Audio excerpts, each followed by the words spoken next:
Sebelum Anda mengkritik, baca dulu, pahami dulu. Yang hilang di peradaban hari ini Di dunia media sosial kan lebih suka bicara ketimbang menganalisa, lebih suka menghukumi ketimbang meneliti. betul.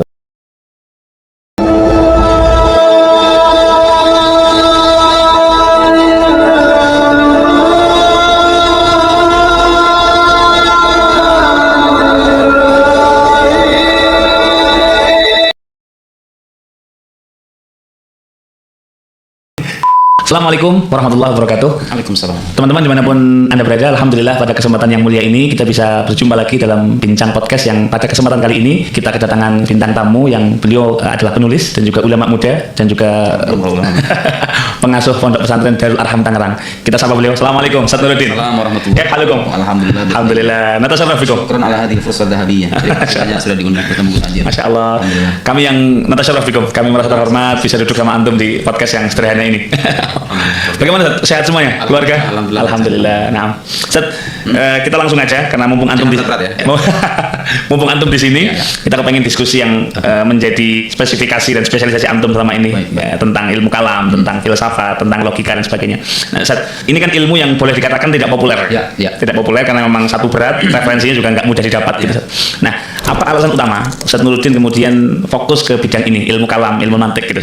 Pertama gini ya, dengan bahasa bayi Ustaz. Iya, pertama gini, intinya apa yang disebut dengan ilmu kalam itu, intinya sebetulnya itu berkaitan dengan akidah. Hanya saja begini misalnya di era sekarang itu, di era teknologi, keterbuka informasi seperti sekarang, sudah mulai banyak kan kita jumpai ya narasi atau tulisan-tulisan yang berusaha untuk menggugat kembali keyakinan-keyakinan yang sudah kita terima dulu tentang ketuhanan, tentang kenabian, tentang kitab suci, apapun yang berkaitan dengan akidah, dengan keyakinan.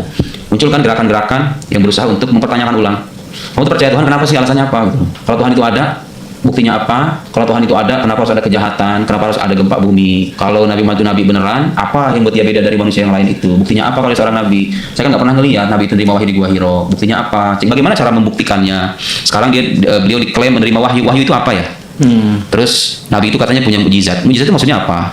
Apa bedanya mukjizat dengan karomah? Apakah hal-hal yang ajaib itu mungkin terjadi gitu loh? Banyak sekali tuh. Kalau di dunia satu pertanyaan-pertanyaan kayak gitu.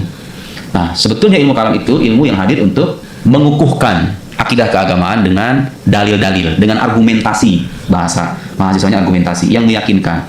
Supaya apa? Supaya kita nggak beragama secara dogmatis. Dogmatis maksudnya begini, asal percaya aja gitu loh, tapi nggak tahu dasarnya apa. Itu penting kan? Tapi begini, persoalannya begini, kitab-kitab yang ditulis tentang ilmu kalam ini memang bahasanya itu sebagian kitabiah itu bahasanya agak rumit sehingga kurang populer, sehingga banyak pesantren di negeri kita itu lebih banyak mendalami ilmu fikih, usul fikih gitu ya. Itu ilmu sangat penting karena menuntun masyarakat bagaimana caranya beribadah, bermuamalah dengan benar. Nggak bisa kita pungkiri, itu ilmu sangat penting. Tapi kita juga perlu melihat celah lain gitu. Ternyata yang menjadi fondasi dari agama kita justru yang ini nih. Ya, orang fasih bicara halal haram, sholatnya khusyuk, tapi ketika ditanya, kamu kenapa masih percaya Tuhan? Saya mau jawabannya masuk akal gitu loh. Kan nggak bisa ketika orang bertanya begitu tuh kita nggak bisa menyodorkan ini Qurannya bilang begini. Quran bilang begini kalau bagi Muslim oke. Bagi orang nggak percaya Quran, nggak percaya hadis kan mau nggak mau jawabannya harus masuk akal, yang logik gitu loh. Itu aja intinya. Ilmu itu ilmu membahas tentang akidah keagamaan tapi dengan argumentasi rasional yang meyakinkan. Dan itu harus dipelajari wabil khusus oleh para pelajar Muslim yang sadar betul dengan keadaan sekarang gitu loh. Sekarang itu saja gampang banget orang pindah agama itu. Bahkan ada yang hafal Quran. Saya ingat hadis Nabi itu suatu saat nanti itu kan katanya seseorang itu di waktu pagi dia beriman, sorenya udah kufur. Asbahal mu'minan wa yumsi kafiran. Dulu saya baca hadis itu gimana maksudnya ya? Maksudnya pagi sholat terus sorenya murtad gitu. Ternyata saya mulai sadar sekarang. Pagi-pagi dia sholat zuhur jamaah nih. Nah, siang-siang dia buka konten TikTok ya kan. Konten-konten yang berusaha untuk menggugat keyakinannya. Dia amini itu. Dia benarkan itu gitu loh. Tanpa dia sadar dia terjebak dalam kekufuran. Nauzubillah. Masya Allah. Nah, kalau hidup Anda berakhir dengan kekufuran itu, ya sengsara dunia, sengsara di akhirat, kerugian abadi itu kan. Nah, jadi ilmu ini menjadi tiket Anda untuk menyelamatkan masa depan Anda sendiri gitu di alam akhirat. Sepenting itu. Sangat penting. Akidah itu fardu ain hukumnya. Kalau ilmu kalam fardu kifayah. Artinya apa? Setiap muslim itu berkewajiban memeluk dasar-dasar akidah Islam tanpa keraguan. Oh, Allah ada, ini ada seorang nabi, Quran kalamullah, ada surga neraka dan seterusnya. Tentu wajib juga mempelajari dalil global ya. Makanya perlu, sebenarnya ini fardu ain, ini kewajiban yang sering terlupakan. Orang tuh mengira ibadah beragama itu hanya sebatas sholat, haji, umroh, puasa, Ramadan itu, lupa bahwa ada fondasi yang sering awal wajibin alal insani ma'rifatulillahi bistiqamah, yang mengenal Allah Subhanahu wa taala. Jadi yang sudah hidup 50 tahun, 60 tahun nggak pernah tahu akidah Islam, mulai sekarang buka referensi, buka rekaman di YouTube, kira-kira siapa yang harus saya simak. Saya juga punya rekaman lengkap di YouTube tuh. Itu wajib, hukumnya fardu ain. Karena Anda menyembah sholat, menyembah Tuhan dalam Allahu Akbar. Allah yang seperti apa yang Anda sembah itu? Karena ada jawabannya. Mempelajari akidah itu fardu ain. Ilmu kalam fardu kifayah. Kenapa? Karena nggak semua orang mampu. berargumen secara rasional, berdebat gitu loh. Ada pemikiran menyimpang kita kritik dengan basis keilmuan, dengan argumentasi, analisa. Nggak semua orang mampu dan nggak semua orang punya waktu. Itu fardu kifayah harus ada tapi. Nah itu buat para santri itu. Terus para santri, Gus Ajir itu harusnya ada. Insya Allah Iya, kita belajar sama antum untuk anda. Ustaz, ada yang sering mengaitkan meskipun tidak semuanya sama ya, tapi ada yang sering mengaitkan ilmu ini dengan filsafat. Iya. Sebetulnya irisannya di mana? Iya. Irisannya di mana? Kemudian titik pembedanya di mana? Kita pertama harus dudukkan terlebih dulu filsafat apa yang dimaksud. Filsafat sebagai sebuah metode keilmuan itu kan sebetulnya tanpa kita sadari. Ada juga di kitab-kitab ulama muslim. Anda belajar usul fikih, belajar mantik kan? Itu mantik bagian dari filsafat. Iya, logika itu kan bagian dari filsafat. Ada yang mengatakan itu pengantar menuju filsafat, ada yang mengatakan pengantar ke semua ini. Bahkan Al-Ghazali bilang, yang nggak belajar ilmu mantik, lagi aku ilmihi. Nggak lagi percaya itu omongannya itu. Kenapa secara berpikirnya kacau gitu loh. Nggak runut ya? Dan kita jumpai kan fatwa-fatwa keagamaan yang aneh. Kok bisa begitu kesimpulannya? Premisnya begini, kok begitu kesimpulannya? Emang logika sepenting itu? Nah itu satu. Kalau filsafat dalam arti itu, cara berpikir yang rasional, yang sistematis, yang berbasis pada analisa kritis itu diajarkan sama ulama-ulama kita juga. Itu satu kesatuan yang nggak bisa dipisah, apalagi di konteks seperti sekarang ini, di mana orang perlu jawaban yang rasional gitu loh. Lagi dikampanyekan berpikir kritis. Iya, tapi saya perlu juga menyinggung hal lain bahwa filsafat sebagai sebuah produk pemikiran itu hal yang berbeda lagi. Hasil pikiran para filsuf ini kan filsuf ini macam-macam nih. Datang dari latar belakang yang beda-beda. Ada filsuf yang sejak awal dia nggak mau percaya Tuhan. Sejak awal dia nggak mau percaya Tuhan gitu loh. Kayak Bertrand Russell misalnya. Dia nggak mau percaya Tuhan. Dia orang cerdas. Cara pikirnya kritis. Wow, buku-bukunya banyak, dikaji jadi rujukan bahkan. Dia nggak mau percaya Tuhan. Akhirnya lahirlah filsafat yang ateistik ya. Filsafat misalnya yang membatasi pengetahuan itu pada pengetahuan indrawi saja. Kalau tidak bisa diobservasi, maka pernyataan itu nggak ilmiah. Itu nonsense, bullshit gitu kira-kira begitu. Itu kan produk pikiran filsufnya. Jadi kalau Anda bilang filsafat haram, filsafat yang mana dulu nih? Ya, kalau produk pikiran filsufnya memang sejak awal menyimpang dalam arti bermasalah, ya emang jelas filsafat dalam arti itu kita tolak juga, bukan hanya Anda. Tapi filsafat sebagai sebuah metode keilmuan yang mengajari kita cara berpikir rasional, cara berpikir yang sistematis, runut gitu loh. Ngomong begini tapi dasarnya jelas nih. Ini penting kan zaman sekarang kan? Betul. Di zaman Askun kayak sekarang kan, orang asal ceplok aja ngomong aja mikir belakangan. Yang penting ngomong, benar salah nomor 12. Problem zaman sekarang. Betul. Makanya penting. Berita muncul, broadcast WhatsApp, langsung di-share gitu aja, tanpa bertanya dulu, ini dasarnya apa? Datanya valid apa enggak? Sumbernya mana? Jangan-jangan ini hoax. Tapi kan banyak orang bicarakan ini, so what kalau banyak orang. Kalau banyak orang ngomong yang jadi benar gitu. Standar kebenarannya apa? Tuh kan? Jadi memang satu tools yang justru sangat dibutuhkan. Sangat dibutuhkan, dan itu perintah Quran kan sebetulnya berpikir itu. Afala ta'qilun, afala tadabbarun. Sakhkharakum ma fis samawati wa fil ardi jami'an minhu inna fi dzalika laayatin liqaumin yatafakkarun. Inna syarrad dawab indallahi sumul bukumul ladzina la ya'qilun. Ada pujian dalam Al-Qur'an menyebut ulul albab, ulul albab alladzina yadhkurunallaha qiyaman wa qu'udan wa 'ala junubihim wa yatafakkaruna fi khalqis samawati. Enggak cukup berzikir doang, tapi ada juga berpikir. Itu perintah Quran. Quran bahkan mengecam, bahkan menyebut orang-orang kafir yang menyesali masa depan mereka di akhirat kelak. Mereka lau kunna nasma'u aw na'qilu ma kunna fi ashabis sa'ir. Kalau kita mendengarkan dan berpikir, kita nggak bakal jadi penghuni neraka nih. Kalau berpikir, dikecam orang syarrad dawab indallah sumul bukumul ladzina la ya'qilun. Makhluk melata yang paling buruk itu yang tuli, yang bisu dari kebenaran dan nggak mau berpikir. Makanya Gus Ajir, dalam akidah kita itu nggak bisa keyakinan didasarkan pada sangkaan. Semuanya harus berdasar pada bukti yang meyakinkan dan bisa diuji secara rasional. Jangan dibilang agama itu jangan diakal-akalin. Loh, jangan bilang diakal-akalin. Memang sejak awal agama ini masuk akal. Kok bisa jangan bilang diakal-akalin? Jangan diakal-akalin, gimana maksudnya? Sejak awal Qurannya nyuruh kita menggunakan akal. Wa qalu la yadkhulul jannata illa man kana hudan aw nasara. Mereka berkata, enggak masuk surga kecuali Yahudi Nasrani. Jawaban Quran apa? Qul hatu burhanakum, kasih buktinya. Bicara bukti agama kita itu. Jadi istilah agama jangan diakal-akalin. Kalau ada orang bertanya kemudian di stop itu. Saya tidak mengenal Islam yang kayak gitu. Agama kita siap diuji dengan rasionalitas sampai ke ujung gitu loh. Dan enggak ada doktrin keyakinan kita yang bertentangan dengan akal. Jadi dasarnya itu. Wa may yattabi' aktsaruhum illa dhanna inna dhanna la yughni minal haqqi syai'an. Sangkaan itu nggak bisa cukup untuk mengantarkan kita pada kebenaran kata Quran. Atas dasar itu iman dalam Islam itu seringkali diartikan oleh para ulama muslim sebagai keyakinan yang bersifat pasti, yang bersandar pada bukti yang sesuai dengan kenyataan. Kita kalau sudah bicara soal itu udah bicara filsafat tuh. Kenyataan itu maksudnya apa? Kenyataan itu maksudnya apa? Kalau saya melihat ini warna hitam itu kenyataan kan? Itu kenyataan indrawi. Apakah itu satu-satunya kenyataan? Bahasanya realitas. Apakah itu satu-satunya realitas? Kalau saya ngelihat warna hitam ini hitam beneran apa hitam karena ada subjek yang menangkap? Ada pembandingnya juga. Jangan-jangan kalau ada hewan lain ngelihat warna ini bukan hitam warnanya. Di perdebatan filsafat tuh selalu ada titik temu kan? Karena keyakinan itu harus punya dasar rasional, filsafat juga punya wilayah di situ gitu loh, cara berpikir rasional, sehingga selalu punya keterkaitan. Hanya saja filsafat dalam arti tadi ya. Jadi kalau boleh dikonklusikan, filsafat sebagai produk pemikiran itu syai'un, tapi sebagai kama najid tafkir syai'un akhar. Nah. Jadi nggak bisa digeneralisir, filsafat itu semuanya salah juga nggak bisa. Iya, itu biasanya orang-orang yang nggak ngerti filsafat juga. Biasanya kan anas a'da'u ma jahilu. Manusia itu cenderung memusuhi yang mereka nggak tahu. Nggak ngerti agama, bicara banyak tentang agama bla bla bla. Bukan orang pesantren bicara tentang pesantren, ada kan ya? Pesantren akan bubar katanya. Siapa yang bubar? Dia kan yang bubar. Kayaknya bukan orang pesantren yang karena familiar ya dengan statement. bukan apa, tidak mendalami ilmu tasawuf bid'ah. Ya Anda tidak pernah tahu itu, tidak tahu. Enggak tahu filsafat, enggak pernah membaca buku filsuf, taunya filsafat bla bla bla bla, ngomong filsafat bla bla bla, kan enggak fair. Bahkan Al-Imam Al-Ghazali sebelum menulis Tahfatul Falasifah, Ayo nah. Yaqra kutubul falasifah. Buat telat sini. Selama 3 tahun. Bisa diterangkan, Ustaz? Artinya bagaimana Al-Ghazali? Imam Al-Ghazali itu beliau punya prinsip sebelum mengkritik satu mazhab, satu cara pandang, satu pemikiran, beliau mengulik sampai ke akar-akar yang terlebih dulu. Itu beliau ya atakif. Jadi betul-betul konsentrasi selama 3 tahun berturut-turut dalam mungkin itu disebutkan mempelajari pemikiran para filsuf dari A sampai Z. Logika, metafisika, matematika, metafisika. Kata Al-Ghazali, kalau logika banyak benernya mereka. Matematika juga gitu. Kalau fisika kan gak punya pengaruh sama agama. Sebagian dari fisika Yunani itu mungkin sudah terbatalkan dengan fisika modern. Yang problematis itu soal metafisika. Disitulah serangan beliau. Tapi kan menyerang itu harus tahu musuh ada di mana gitu loh. Jangan guna asal mengkritik doang. Al-Ghazali itu memberi kita keteladanan. Sebelum Anda mengkritik, baca dulu. Pahami dulu. Ini yang hilang di peradaban hari ini. Di dunia media sosial kan lebih suka bicara ketimbang menganalisa. Lebih suka menghukumi ketimbang meneliti. Betul. Harusnya dibalik. Teliti dulu, pelajari dulu, supaya kita bisa mengomentari secara objektif saja. Betul. Kadang-kadang kan kita udah ngomong begini, mana dalilnya? Ini dalil Ustadz nggak paham dalil. Ini dalilnya sejelas itu. Oke. Ini nggak ada dalilnya. Bagi mereka ada orang-orang saja gini ya, yang punya anggapan seolah dalil itu kalau Allah kalau Rasul selesai. Padahal dalil sendiri kan diolah sama ulama itu. Betul. Ketika ayat Quran bicara A itu, kesimpulan hukumnya itu harus mempertimbangkan ayat lain, hadis lain.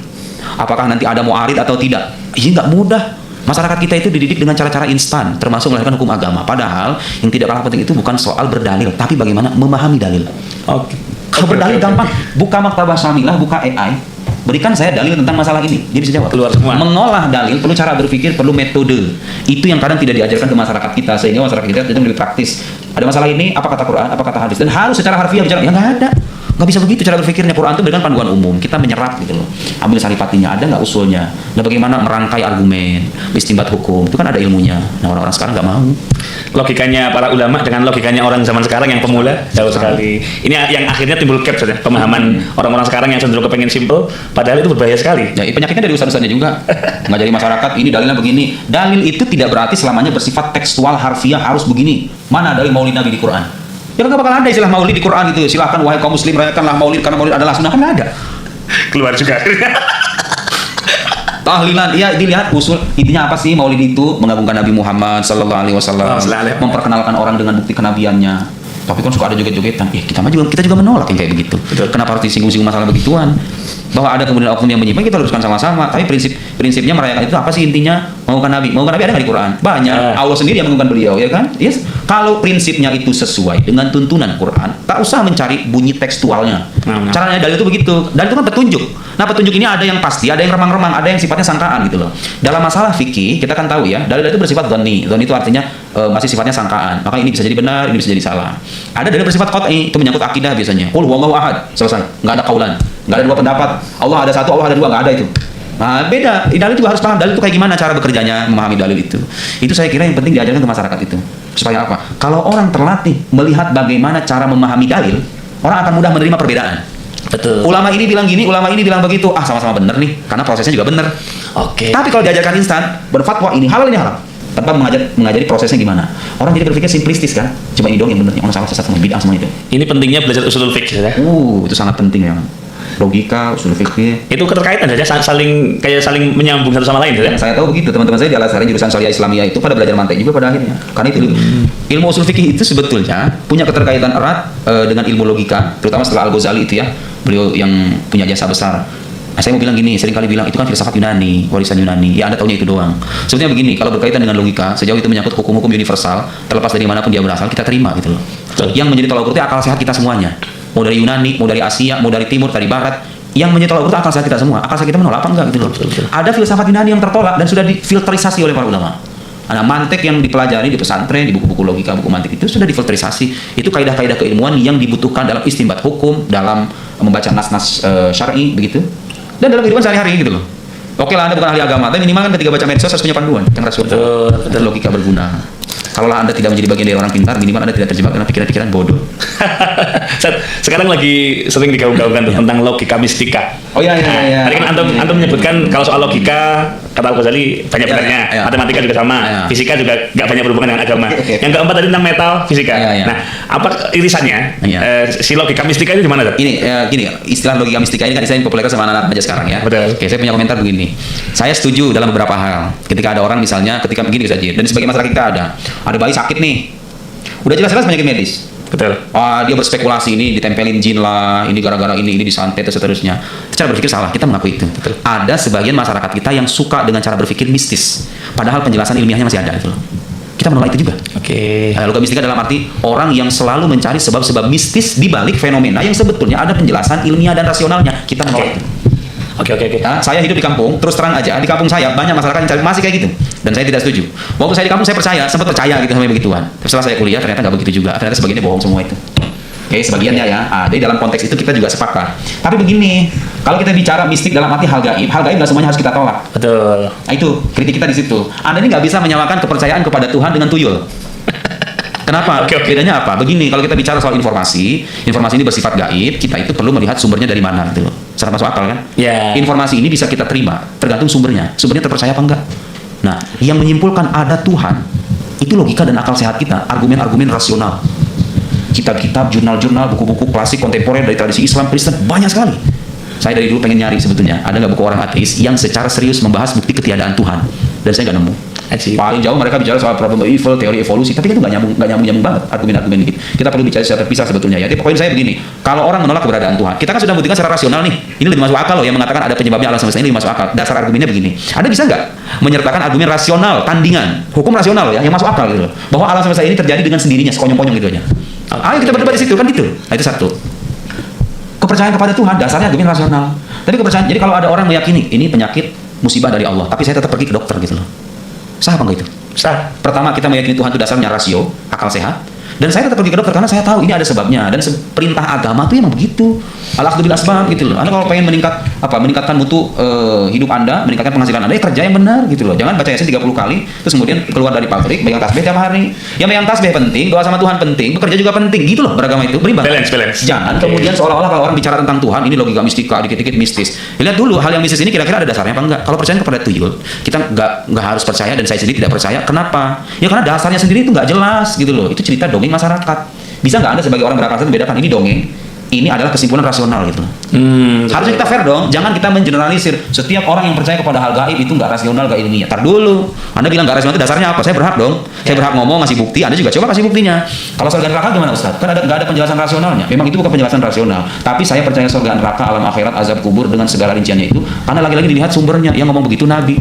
Oke. Tapi kan dulu Nabi beneran apa bukan? Ayo kita debat dulu gitu loh. Nabi beneran apa enggak? Pakai logika ya. Kalau berakhir pada kesimpulan ini seorang Nabi, semua yang dikatakan Nabi udah pasti benar. Ada menerima wahyu dari Tuhan. Tuhannya ada apa enggak? Kita debat dulu dah. Tentang Tuhan. Tuhan ada apa enggak nih? Bicara hal gaib itu begitu. Tuhannya dulu ada apa enggak? Ayo secara rasional. Yang dikatakan sebagai penerima wahyu dari Tuhan, dia beneran Nabi atau bukan? Kita debat dulu secara rasional. Kita bicara data, kita bicara argumentasi. Kalau udah disimpulkan ini seorang Nabi dari Tuhan, Tuhan mengetahui segala-galanya. Mustahil kan? Tuhan menyampaikan informasi berupa dongeng gitu loh. Gitu loh logikanya. Dia ada hal yang bisa kita sepakati, ada hal yang perlu kita kritisi. Ini cara berpikir yang objektif begini. Jadi tidak semuanya kita tentang, tapi tidak semuanya kita terima. Kita terima, tergantung apa yang dia maksud dengan istilah itu. Ini penting. Sebelum orang debat apapun, ada yang namanya tahrirul mustalahat. Menjelaskan, mendudukkan makna dari istilah yang kita perdebatkan. Maksudmu apa sih? Istilah logika mistika itu maksudnya apa? Oke. Jangan sampai saya ngasih argumen, saya sendiri sepakat dengan itu. Ya buat apa kita debat kalau sepakat? Sama halnya kita dituntut untuk menjelaskan sesuatu yang nggak kita yakini. Iya. Satu lagi saja, orang sering nggak bisa membedakan antara setan, jin dengan hantu-hantu yang kita percaya sebagai orang Indonesia. Bedakan Zat. Begini, setan itu, syaitan itu, dia kata syaitan artinya bauda, jauh, makhluk yang dijauhkan dari rahmat Tuhan, setan itu. Dan setan itu nggak hanya dari kalangan makhluk halus. Ya, koruptor tuh kalau ngajak kawannya korupsi itu setan itu setan hakiki itu. Iya kan? Nyuri triliunan gitu kan, atas nama kesejahteraan rakyat, makan bergizi gratis triliunan. Itu setan. Iya, saya nggak nyebut nama. Itu negara lain kali gitu loh. Tapi kan dia mengajak orang berbuat buruk, dia melakukan keburukan, menghasut orang berbuat buruk, setan kan? Oke. Jadi ada setan dari kalangan makhluk gaib ada. Kenapa Anda percaya? Di Quran ada masalahnya. Kesannya Quran nggak ngomong begitu, kita nggak wajib percaya. Kenapa Anda percaya Quran sebagai sumber terpercaya? Kita debat aja yuk. Quran ini firman Tuhan atau bukan? Gitu loh cara berpikirnya. Nah, kalau hantu-hantu, tuyul, sengesot, apalagi derwo, babi ngepet kayak gitu-gitu, kan nggak ada sumber wahyunya gitu loh. Jadi pokoknya termasuk omongan saya, kalau saya akan cerita tentang hal-hal gaib dan tidak ada dasarnya, Anda nggak usah percaya. Tapi berhubung kita mendapatkan informasi jin Jin itu ada di Quran. Anda hukumnya wajib. Kalau tidak percaya jin, Anda mengingkari Quran. Mengingkari Quran, mengingkari Nabi Muhammad. Mengingkari Nabi Muhammad, nggak percaya Tuhan juga. Kan hancur sudah bangun keimanan. Jadi beda kan kepercayaan kepada jin dengan kepercayaan kepada hantu itu dua hal yang berbeda. Sayangnya istilah-istilah itu yang nggak kita perjelas sejak awal gitu. Akhirnya banyak bingung. Percaya setan nggak? Terus bayangan setan dia itu ya pocong, kuntilanak. Ya saya juga nggak percaya. Tapi kan istilah setan kita maksudnya setan versi Quran tuh. Percaya nggak? Kalau Anda bilang nggak percaya, Anda mengingkari Quran dong. Nggak apa-apa Anda mengingkari Quran, tapi jangan aku sebagai muslim gitu loh. Sederhana itu. Keluar aja. Fair kan? Karena setiap agama punya ikatan-ikatan gitu loh. Anda mau masuk agama Kristen ada ikatannya. Nggak percaya ketuhanan Yesus, jangan mau Kristen. Kalau sudah masuk Islam ya berarti harus konsekuen dengan ketentuan-ketentuan sebagai muslim. Keyakinan disebut dengan akidah. Dari kata akad yang artinya mengikat, ikatan. Nggak bisa orang lepas. Sekali Anda lepas dari ikatan itu, Anda nggak jadi mukmin lagi. Sifatnya mengikat gitu loh. Makanya dinamakan akidah, sesuatu yang mengikat. Harus fair. Kalau ngaku sebagai muslim ada konsekuensinya yaitu tadi. Tapi ingat sekali lagi, tidak ada hal sifatnya doktrinal dalam agama kita, sesuatu yang dipaksakan untuk dipercayai, tapi tidak ada bukti. Bukti itu ada, masalahnya mungkin Anda belum belajar atau Anda tidak tahu. Dan ketidaktahuan tentang bukti bukan ketiadaan bukti itu sendiri. Oke. Iya dong. Siap. Ya, sering kali gini saja. Sering bilang nggak ada dalilnya. Bukan nggak ada, Anda nggak tahu. Nggak ada dan nggak tahu itu dua hal yang Wah, berbeda. beda dong. Harusnya nggak tahu bukan berarti tidak ada kan. Nanti kita sambil ngobrol asik, masya Allah. Nah, Zat, ini semakin asik, Zat. Oke. Satu lagi apa tadi? Kopi mah. Oke. Ini bisa aja. Kamu boleh. Aman semuanya. Nah, Zat. Ya. Tadi kan sudah kita diskusikan soal ilmu kalam, tipis-tipis ya, soal filsafat, tipis-tipis. Nah, apa urgensinya? Ya. Gen Z ini setidaknya tahu tentang dua ilmu ini. Artinya tahu secara proporsional ya. Apa pengaruhnya dua ilmu ini terhadap pola pikir, terhadap membentengi diri dari hal-hal yang berbahaya secara keyakinan? Ya, pertama gini, sekarang kan lagi ramai isu LGBT ya, para boti itu. Mohon maaf gitu ya, tapi itu kan ramai memang terjadi di negeri kita. Itu kan suatu kemungkaran, nggak bisa kita diamkan. Tapi seringkali orang beralasan dengan alasan HAM, hak asasi manusia. Oke. Nah, cara pandang kita menyangkut HAM aja bisa beda loh, antara orang yang bertuhan dengan nggak bertuhan, ya kan? Oke. Kita itu mengakui manusia itu punya hak, tapi hak asasi itu nggak bersifat absolut, ada batasan gitu loh. Nggak bisa atas nama hak berbicara dan berbeda pendapat, saya mencederai kehormatan Anda. Saya berhak dong ngomong apa aja, tapi kan dibatasi dengan hak Anda untuk dihormati juga. Nggak bisa atas nama hak kebebasan beragama kita mencela agama orang lain. Semua itu ada batasannya gitu loh. Nah, mindset orang yang percaya Tuhan itu pasti akhirnya akan bilang, saya punya hak, tapi Tuhan saya juga punya hak untuk ditaati. Oke. Kan bisa mengubah kan? Tuh. Tapi kan dulu Tuhannya ada apa enggak gitu loh. Tuh kan digiring lagi ke sana kan kita kan. Pada akhirnya mindset orang yang percaya dengan akhirat dengan yang percaya hanya kehidupan dunia ini saja, hidupnya akan berbeda. Mentalnya, cara berpikirnya, cara dia hidup, cara dia memaknai kekayaan, cara dia memaknai kepemilikan itu akan berbeda. Saya tahu betul dan kita tahu betul banyak orang sebenarnya percaya akhirat, percaya surga, tapi korupsi juga ada. Itu bukan masalah kepercayaannya yang salah, tapi soal kelemahan dalam kepercayaan dia. Dia percaya, kepercayaan hanya sebatas pemahaman mungkin, tidak sampai merasuk ke dalam perasaan dan kalbunya. Nah, tapi kalau kepercayaan yang sudah meresap ke dalam jiwa itu, ketika dia terpatri dalam hati, dia akan mengaruhi tindakan. Kalau saya percaya betul dengan adanya hari pembalasan, dan itu ada di akidah kita, saya tidak akan tenggelam dalam rasa takut atau rasa pesimis yang berlebihan, karena saya tahu ini hidup akan selesai, hidup saya akan berlanjut di sana. Anda disolimi sama orang, Anda kecewa, Anda sedih, tapi ingat di sana ada pembalasan. Gak usah khawatir, tadi dibalas, tadi juga mati orang itu, tadi ada balasan dari Tuhannya, selesai. Lebih tenang kan? Nah, dengan orang yang melihat kehidupan kita cuma di sini doang, dia akan kecewa luar biasa ketika harapan-harapannya tidak terkabul. Soalnya seperti di sini doang gitu. Beda kan? Tapi begini, maksud saya begini, menjelaskan Tuhan ada, akhirat ada, keyakinan-keyakinan ini benar, harus ada penjelasan yang masuk akal. Apalagi zaman sekarang kan, orang saya nuntut, gimana penjelasan logisnya itu? Apa itu penjelasan logisnya Isra Mi'raj kata manusia bisa terbang ke langit? Gimana maksudnya? Kan gitu kan?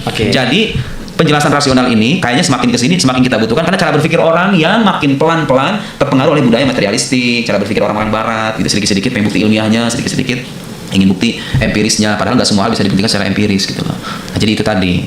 Jadi keyakinan itu punya pengaruh besar dalam kehidupan seseorang. Terhadap dia memandang kenikmatan, memandang cobaan, memandang kehidupan itu sendiri. Seringkali gini misalnya, salah satu perdebatan serius di kalangan para filsuf itu kita mengenal istilah problem of evil. Yaitu? Ya, jadi begini, mereka bilang kalau Tuhan ini ada, kenapa harus ada kejahatan sih? Ada orang-orang yang terzalimi, yang terbiarkan gitu loh. Ada orang terlantar, gempa bumi, longsor, banjir bandang, jutaan orang melayang nyawanya. Kenapa Tuhan membiarkan itu? Penjelasan logisnya gimana? Sebenarnya sederhana, itu bermula dari bagaimana cara kita memandang kehidupan ini. Ada orang-orang yang punya mindset begini, Tuhan itu harus menuntaskan balasan setiap manusia sekarang gitu. Kalau ada orang berlaku zalim, harus sekarang dong. Terakhir saya lihat ada mahasiswa ngomong kayak gitu tuh. Kan kata orang beragama ini dikit-dikit ngomongnya akhirat, surga, neraka. Itu koruptor harus dibalas sekarang dong. Apa sih jangan surga neraka mulu, sekarang apa balasannya? Masalahnya begini Mas, kalau semua orang zalim dibalas sekarang, kita nggak bakal hidup nih. Soalnya semua orang punya kemaksiatannya sendiri-sendiri kan. Setiap orang maksiat disiksa sama Gusti Allah sekarang juga. Mati semua gitu. Mati semua. Iya kan? Wal akhirullahu nasabitul mihim. Maka kaliha min dabah gitu kan. Seandainya Tuhan itu menyiksa manusia karena kezalimannya, enggak akan ada makhluk melata lagi. Itu gimana? Ya makanya harus ada pengadilan nanti di akhirat gitu loh. Itu kan cara berpikir begitu tuh yang ingin kita koreksi itu. Apa tadi pertanyaan saja itu apa? Terhadap memahami kalam dan logika serta filsafat terhadap dampak Sudah mengerucut Ustaz? Iya. Tentang memandang kehidupan. Iya, memandang kehidupan. Jadi ketika kita percaya dengan adanya pembalasan di akhirat, kita kan selalu bersifat optimistik gitu loh. Dan itu mengaruhi mentalitas kita kan, cara kita menyikapi masalah. Memang begini, pada akhirnya nggak ada pilihan yang lebih masuk akal kecuali Tuhan itu harus mengadili pada satu hari di mana kehidupan selesai, kehidupan kita sini selesai dan berlanjut di alam akhirat sana. Kalau kehidupan hanya berhenti sekarang gitu loh, Oke. di mana keadilan itu coba? Itu perdebatan soal problem of evil itu perdebatan yang cukup ramai di barat gitu ya, termasuk di dunia muslim sendiri. Bisa nggak Anda mendamaikan bahwa Tuhan itu ada, tapi ada keburukan-keburukan? Sebenarnya gini saja, tergantung Anda memandang kehidupan. Nah, kalau kita ini nggak memandang kehidupan dengan cara gitu, memandang kehidupan sebagai jalan, sebagai tempat Tuhan memberikan ujian. Oke. Kan itu berbeda sejak awal. Jadi begini, kalau sejak awal Anda memaknai kehidupan sebagai tempat kita menerima ujian, Anda gak usah nuntut-nuntut. Saya udah doa nih sama Allah berkali-kali, kenapa nggak ada jawabannya? Kenapa harus ada orang-orang terlantar gitu? Gak usah nuntut begitu. Emang sekarang kita Liyabluwakum ayyukum ahsanu amala. Nah, orang ateis gak punya cara pandang begitu sehingga dia menuntut, dua tanda kutip, menuntut Tuhan mengadili semuanya. Kenapa harus ada ini? Kenapa membiarkan? Bukan membiarkan, menunda. Wala tahsabannallaha ghafilan amma ya'maludz zalim. Jangan kamu mengira Tuhan itu lalai dari perbuatan orang zalim. Innama yuakhiruhum, bukan yumhiluhum. Tuhan hanya mengakhirkan saja, menunda saja. Nanti ada balasannya, tenang. Oke. Kan itu mempengaruhi cara berpikir kita kan. Jadi begini, Anda menolak keberadaan Tuhan dengan alasan ada kejahatan-kejahatan itu. Coba kita koreksi dulu. Anda memaknai kehidupan itu dengan cara gimana sih? Kita debat di situ dulu. Kalau Anda melihat kehidupan sebagai sebuah tempat di mana kita berbuat harus dibalas ketika itu juga, sejak awal kita harus berbeda. Kita berdebat dulu masalah ini. Itu cara pandang keliru gitu loh. Kenapa saya bilang keliru? Karena terbukti dalam sejarah orang-orang yang terdekat dengan Gusti Allah, para nabi itu hidupnya susah-susah juga gitu. Penderitaan banyak juga. Oke. Artinya dari awal sudah memberikan alarm tuh. Sebenarnya kamu hidup di dunia ini bukan kamu dibalas sekarang itu. Kamu bekerja, balasannya nanti ya. Dan berlipat-lipat gitu loh. Ibarat orang sekolah lagi belajar, lagi ujian, lagi ujian, kan gak berhak nanya, Pak rapotnya kapan dibagi, mana rapot saya, rapot kamu nanti nak, Ini masih ujian. selesaiin dulu ini, nanti ada pembagian rapot, ada reward, ranking 1 dapat ini hadiahnya, yang dijanjiin begitu kan gak berhak, Pak saya minta hadiahnya sekarang, loh kamu belum selesai ujiannya juga, mirip kan tuh, lihat tuh. Artinya dengan memahami ini orang lebih mudah terselamatkan dari anxiety, dari Seharusnya sih gitu. lebih sehat memandang kehidupan. Sehat secara mental juga. Iya. Percaya akhirat itu pada ini gini, ada sekarang oke kita ngelihat pejabat di negara kita kok gitu banget ya. Kalau saya secara pribadi itu semakin yakin ternyata akhirat memang harus ada ya supaya mengadili mereka itu. Pada akhirnya kita emang rasa kesal, rasa geram gitu loh. Pada akhirnya saya yakin Tuhan gak membiarkan mereka itu ada balasannya juga. Kita lebih bisa mendinginkan suasana hati kita kan. Kesal gitu loh. Pengen gitu loh melakukan sesuatu. Tapi ada hal-hal, ada titik di mana sesuatu itu gak bisa kita ubah. Oke. Apa coba cara terbaiknya? Saya mau nanya, apa cara terbaik selain pasrah dan membiarkan zat yang maha tahu itu yang mengadili? Dan itu harus ada gitu loh. Kenapa harus ada? Menegakkan keadilan bagi semua makhluk.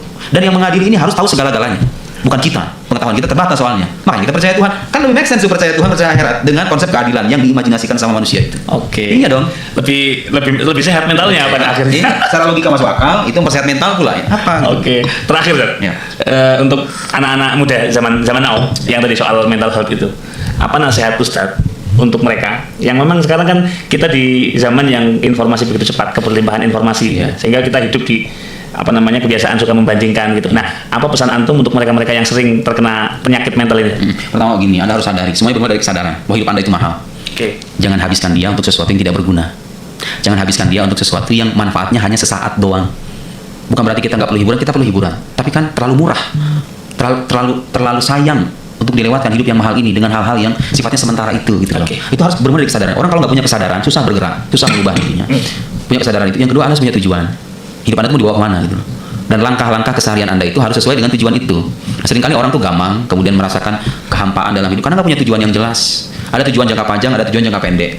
Tujuan jangka panjangnya wattaqu yawman turja'una fihi ila Allah, tsumma tuwaffa kullu nafsin ma kasabat wa hum la yuzlamun.